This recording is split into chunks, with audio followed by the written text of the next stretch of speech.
Greetings, dear friends, fellow programmers, and those aspiring to be. I have a personal question for you. Have you ever found yourself working with code in JavaScript that looks like a tangled mess, which consists out of callbacks that are nested, messy, and you have very difficult time following along and untangling them?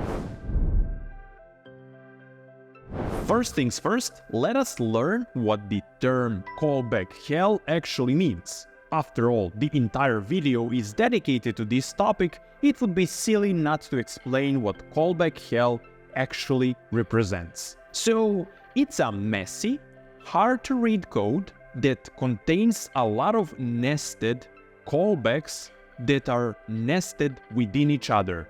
That does not only make a huge impact on your ability to understand the code, but also the ability of people to maintain it, test it, debug it, do whatever with it, because it's terrible to look at or basically be in any kind of interaction with. So let's untangle this coding conundrum together. So Callback Hell rears its ugly head when you have, as we already mentioned, a few callbacks nested within each other. And the result is very error-prone, difficult to maintain, extend, understand, test, debug code, which you need to address somehow if you need to work with it. And do not worry, there are quite a few ways how you can evade the issues of the callback hell. So I'm talking about things like promises, async await, or if you want to be really fancy, you can use even custom libraries created with this sole purpose. I'm talking about libraries like RxJS, which are dedicated to solving exactly this issue. So by embracing one of these approaches that we will be covering in this video, you will basically prevent the issues that arise from callback hell entirely. If you want to understand callback hell within any real-life example, you can imagine it exactly like trying to untangle a box of holiday lights. It's exactly the same as working with nested callback hell. So let me finally show you how it looks like in real life. What we have here is a really common situation that you can encounter while working with callback hell.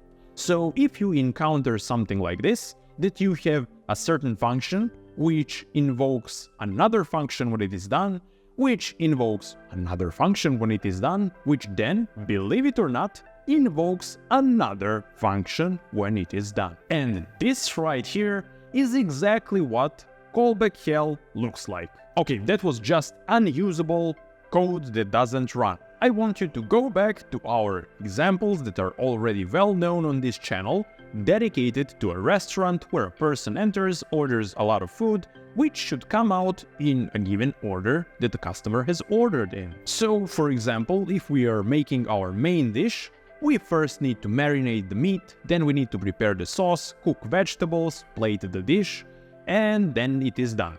So basically, if you want to use callbacks to make this work, we need to do the following. We need to first invoke marinate the meat, then when the marination is done, then we prepare the sauce. When that is done, we cook vegetables.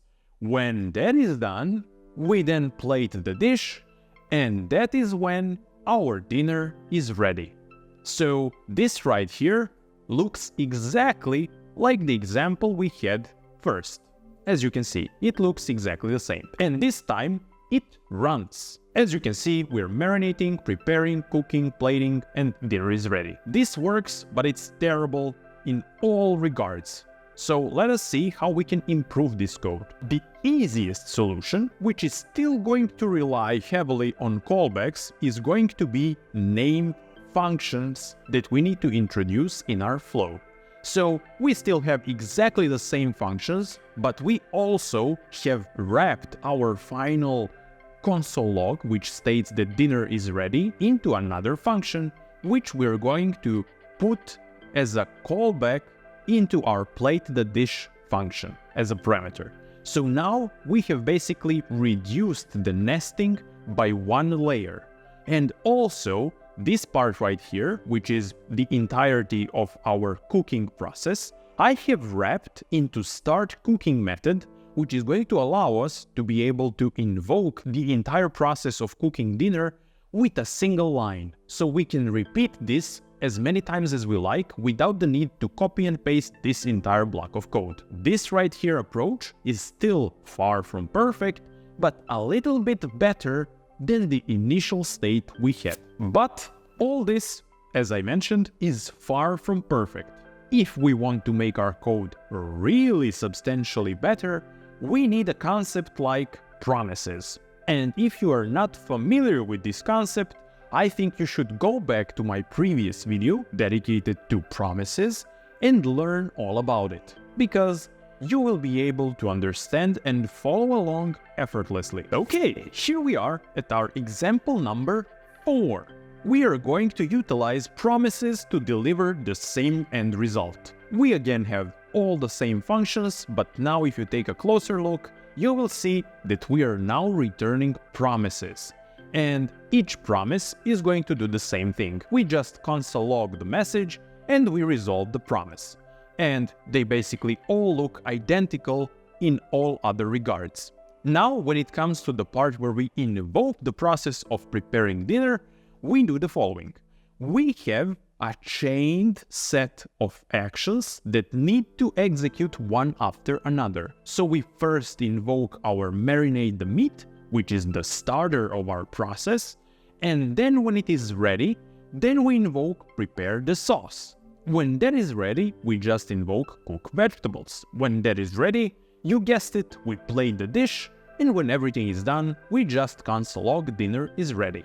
If anything went wrong along the way, we will end up in this catch block right here, and inside of the error object, we will have the data and information that we have passed along in our reject statement of the promise. We can log anything that is of meaning and value to us. So take a look at this code right here and compare it to the previous scenarios. It is not nested at all. We never go deeper than one level, which is perfect. It is way easier to follow, understand, and maintain your code. But that, my friend, is still not the best we can do. We can go even one step further by introducing the concept of async await, which is also something I covered in the previous video on the channel, so you may want to take a look at it if you're not familiar with the concept. So what async await is just syntactic sugar for promises. Under the hood, it's the same thing, but it just might look nicer to you if you prefer the syntax that is provided by using async await. So let's see how it looks like in action. Now, as you can see in the code, I did not implement entire functions that we are using in the process because they're identical to the ones that we were using for our promises scenario. So here is the code for promises, and this right here is going to be our code to invoke and execute everything using async await. So what I've done is I have wrapped our execution of steps into a function which is called cook dinner, and it is an async function because when you want to be able to use await, you need to make the function async. So that is exactly what we did here. We are using await statements, so we have made our cook dinner function async. So now inside of it, we need, again, error handling logic because it's a great thing to have, and in promises we had it within our catch block, so we need it here as well. And for that we can use try catch blocks, which are going to do exactly the same thing as this right here.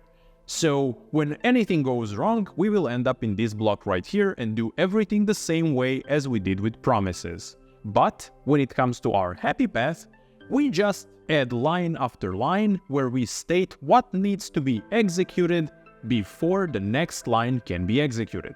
So basically, we want to await or wait this line to be completely executed before we can proceed to the next one. Basically, meaning it is identical to this part right here.